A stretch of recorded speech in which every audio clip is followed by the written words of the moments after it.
বাংলাদেশ জাতীয় দলের ক্যাম্পে যোগ দিয়েছেন হামজা চৌধুরী।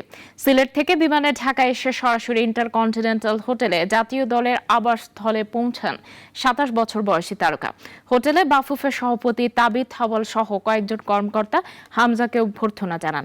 আগামী ২৫ মার্চ এশিয়ান কাপ বাছাইয়ের ম্যাচে ভারতের বিপক্ষে তাদের মাঠে খেলতে নামবে লাল সবুজের প্রতিনিধিরা। ২০ মার্চ বাংলাদেশ দল ভারতের উদ্দেশ্যে রওনা হবে। আগামীকাল ঘোষণা হতে পারে ২৩ সদস্যের চূড়ান্ত স্কোয়াড। এদিকে ফাহমিদুল ইস্যুতে বাফুফের সভাপতির সঙ্গে আলোচনা করেছেন ক্রীড়া উপদেষ্টা।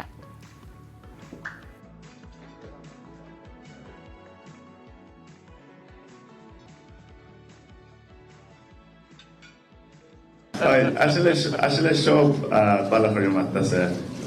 hundreds and hundreds of messages পাইছি আমার টিমমেটের থেকে, ফ্রেন্ডের থেকে, আগের কোচের থেকে, সব কংগ্রাচুলেট করতেছে। আর আমার ফ্যামিলি অবশ্য প্রাউড ফিল করতেছি যে আমি আইসি আর হাজার হাজার মানুষ আমার দেখছে আর ওয়েলকাম করছে।